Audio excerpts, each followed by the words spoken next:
Welcome back student, आप सभी का हमारे चैनल पर स्वागत है। चैनल पर नए हैं तो चैनल को सब्सक्राइब कर लीजिएगा और दोस्तों को जरूर शेयर कीजिएगा।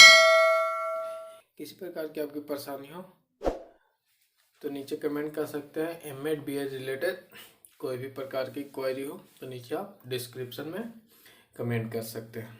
हमारी जो क्लास है वह है आपको डेली 9 बजे रात्रि को टीटीएस में आपको प्राप्त हो जाएगा, यानी ट्यूसडे, थर्सडे एंड सैटरडे को 9 बजे आपको क्लास प्राप्त हो जाएगी।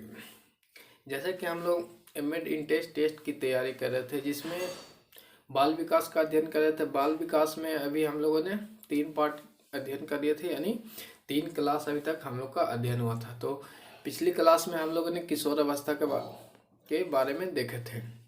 तो किशोर अवस्था की जो अवधि होती है वह 12 वर्ष से 18 वर्ष तक होती है। इसे 2 भाग में बांटा गया था, पूर्व किशोरावस्था और उत्तर किशोरावस्था। इसके बाद हम लोगों ने किशोरावस्था की विशेषताएं एवं संबंधित कथनों को देख ली थी। इसके बाद जो था नेक्स्ट था वह सिद्धांतों के प्रतिपादक के बारे में हम लोग को अध्ययन करना है।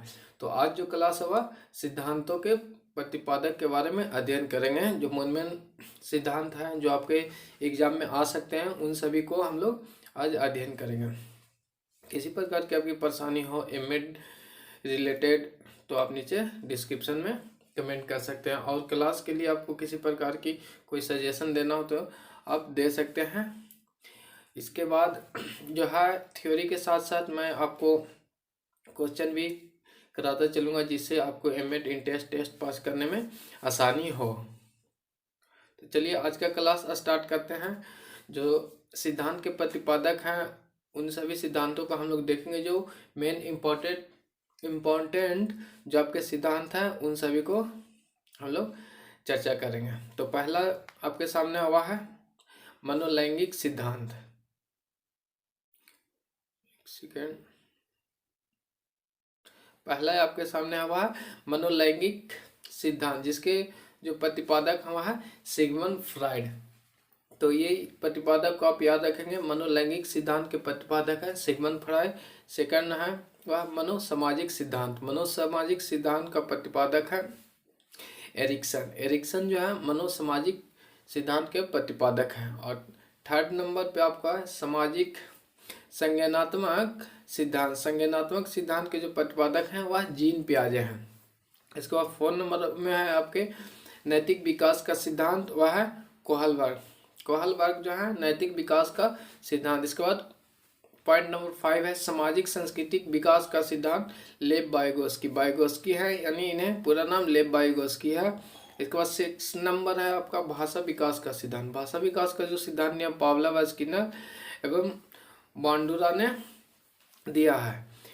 तो आज हम लोग देखेंगे कि जो सिद्धांत है उनके प्रतिपादक कौन है और सिद्धांत के अंतर्गत क्या क्या बातें रखी गई हैं बालक विकास से संबंधित, उन सभी चीज़ों का हम लोग अध्ययन करेंगे। तो इन सभी जो प्रतिपादक हैं उन्हें आप याद रखेंगे, क्योंकि डायरेक्ट आपको क्वेश्चन इसमें से सिद्धांत दिया जाएगा और प्रतिपादक के नाम पूछे जाएंगे।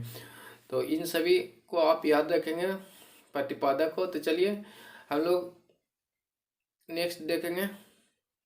वह है पहला जो नंबर पे है वह है मनोलैंगिक सिद्धांत। मनोलैंगिक सिद्धांत का हम लोग अध्ययन करेंगे। मनोलैंगिक सिद्धांत, मनोलैंगिक सिद्धांत के अंतर्गत काम प्रवृत्ति जो है वह व्याप्त होती है, यानी काम प्रवृत्ति व्यापक रूप में प्रभावित होते हैं मानव पे।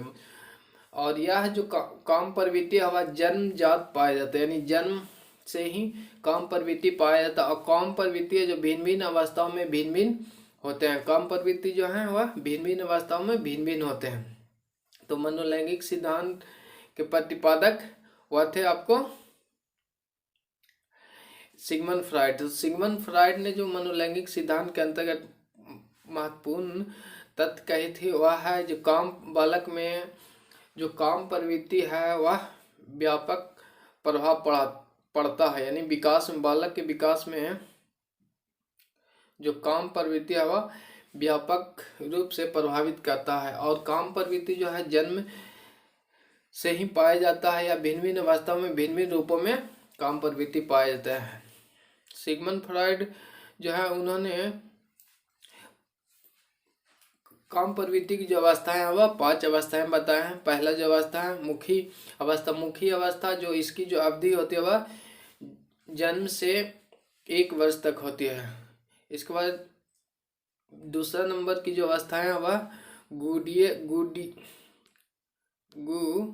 गुड़ीय अवस्था यानी गुर्दा यानी गुड़ीय अवस्था। यहाँ पे करेक्शन कर लीजिएगा, गुड़ीय अवस्था। इसके बाद 3 नंबर का जो है यानी सी ऑप्शन है वह है लैंगिक अवस्था। इसकी जो अवधि होती है वह 3 वर्ष से लेके 6 वर्ष तक होती है। और इसके बाद डी नंबर में है अदृश्य अवस्था। अदृश्य अवस्था की जो अवधि होती है वह 6 वर्ष से लेके 12 वर्ष तक होती है। और इसके बाद है ई जनेंद्रिय अवस्था। जनेंद्रिय अवस्था जनेंद्रिय अवस्था मिसप्रिंट है तो इसे आप लोग सुधार लेंगे। जनेंद्रिय अवस्था जो है 12 वर्ष से ऊपर की अवस्था को जनेंद्रिय अवस्था है।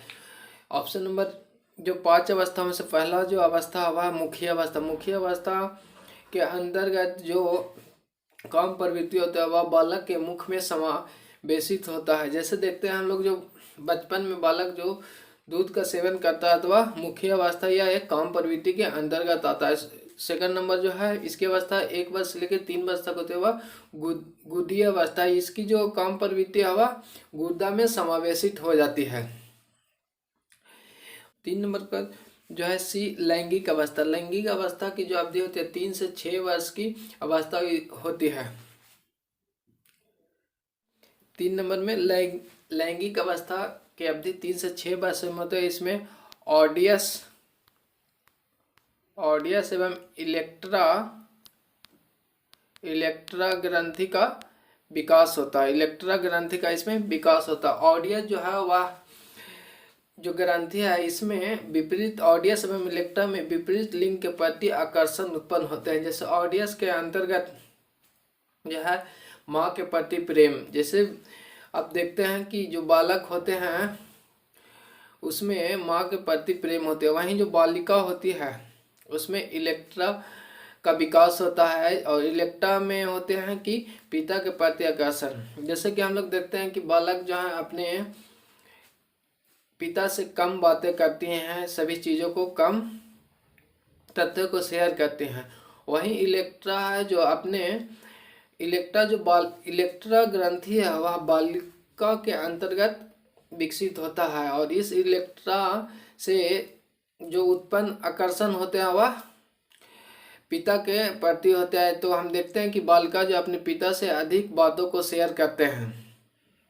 इसके बाद नेक्स्ट जो है वह डी अदृश्य अवस्था। इसकी जो अवधि होती है वह 6 वर्ष से 12 वर्ष तक होती है। अदृश्य अवस्था के अंतर्गत जो काम प्रवृत्ति है वह बिल्कुल ही अदृश्य हो जाती है। और इसके बाद जो नेक्स्ट अवस्था वह जनेंद्रिय अवस्था है। जनेंद्रिय अवस्था 12 वर्ष के बाद की अवधि को जनेंद्रिय अवस्था कहते हैं।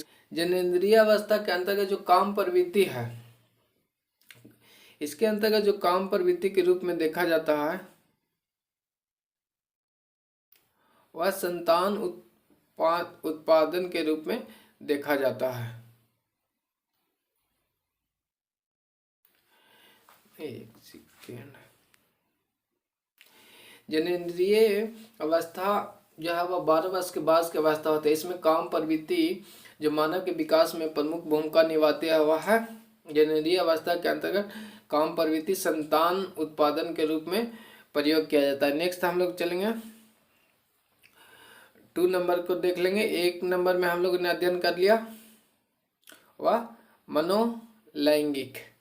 मनोलैंगिक सिद्धांत के प्रतिपादक कौन है? Sigmund Freud. याद रखेंगे मनोलैंगिक सिद्धांत के प्रतिपादक जो है वह सिगमंड फ्राइड। उसके बाद सेकंड नंबर पॉइंट है मनोसामाजिक सिद्धांत। इसका जो प्रतिपादक है वह एरिक्सन। मनोसामाजिक सिद्धांत हम लोग इसके बाद अध्ययन करेंगे। मनोसामाजिक सिद्धांत सेकंड नंबर पॉइंट हम लोग मनोसामाजिक सिद्धांत जो है एरिक्सन जो प्रतिपादक है वह किसके हैं? मनोसामाजिक सिद्धांत के। एरिक्सन को नव फ्राइडवादी भी कहा जाता है। एरिक्सन की जो सिद्धांत है वह फ्राइड के सिद्धांत से मेल खाते हैं, यानी सारी चीज़ों को वो मानते हैं। किंतु एरिक्सन जो है फ्राइड के काम प्रवृत्ति की तथ्यों को नहीं मानते हैं। और इसके बाद एरिक्सन ने 8 अवस्थाएं बताए हैं। जो विकास की जो है वह 8 अवस्थाएं बताए हैं। और पहला है विश्वास अविश्वास की अवस्था, जन्म से 2 वर्ष की अवस्था। सेकंड नंबर का जो अवस्था बताया वह स्वतंत्रता संदेह की अवस्था, 3 वर्ष से 4 वर्ष की अवस्था। आत्मबल अपराध की अवस्था, 5 से 6 वर्ष की अवस्था को आत्मबल एवं अपराध की अवस्था कहा जाता है। परिश्रमहीनता की अवस्था 7 से 12 वर्ष की अवस्थाएं हैं। वहीं पहचान भूमिका की अवस्थाएं 13 से 18 वर्ष की अवस्थाएं हैं। 6ठे नंबर की जो अवस्थाएं एरिक्सन ने बताए हैं वह है घनिष्ठ अलगाव। इसकी जो अवधि है वह 19 वर्ष से लेकर 35 वर्ष तक है। इसके बाद जो 7वां नंबर का है उत्पादक निष्क्रियता, इसकी अवधि 36 वर्ष से लेकर 55 वर्ष तक है।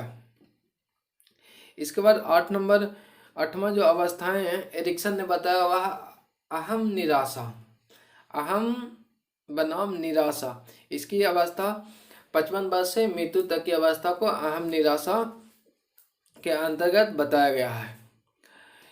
इसके बाद जो हम लोग अध्ययन करेंगे वह है 3 नंबर संज्ञानात्मक विकास। संज्ञानात्मक विकास है नैतिक विकास का सिद्धांत एवं सामाजिक विकास के सिद्धांत का हम लोग अध्ययन करेंगे। ये सब जो टॉपिक हुआ आपको इम्पोर्टेंट है। ये आज हम लोग ने जो अध्ययन किया है 2 पॉइंट, उसमें कुछ ही चीज़ें ज़्यादा इस पे जोड़ देने की बात नहीं है। इसमें थोड़ी सी आपको उम्मीद कर सकते हैं कि क्वेश्चन आ सकते हैं, लेकिन आपकी जो ये 3 यानी 4 शेष बचे हुए हैं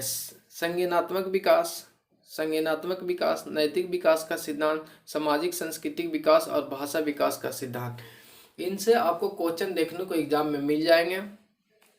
और आज का जो शब्दावली रहेगी क्वेश्चन के थ्रू वो जान लीजिए। यदि किसी क्वेश्चन में आपको संज्ञानात्मक शब्द दिखे तो आप जीन प्याजे ऑप्शन मार के आएंगे। और सेकंड वहाँ नैतिक विकास की बात अगर क्वेश्चन में की जाए तो कोहल वर्ग और सामाजिक सांस्कृतिक विकास का रहे तो आप ऑप्शन में अगर बाइगोस्की रहे तो वो मार के आ सकते हैं। 100% आपके ऑप्शन जो है सही हो जाएंगे क्वेश्चन का। तो नेक्स्ट वीडियो में हम लोग कोशिश करेंगे कि 2 कवर कर लेंगे, संज्ञानात्मक सिद्धांत और नैतिक विकास का सिद्धांत। ये 2 नेक्स्ट वीडियो में कर लेंगे। और इसके बाद जो है हम लोग क्वेश्चन लाएंगे, क्वेश्चन भी कर लेंगे। तो अगली वीडियो में जो है हम लोग बाल विकास से संबंधित क्वेश्चन को ही अध्ययन कर लेंगे। उसके बाद हम ये 4 जो आपके सिद्धांत बचे हैं उसका अध्ययन कर लेंगे। किसी प्रकार की परेशानी हो तो नीचे आप कमेंट कर सकते हैं।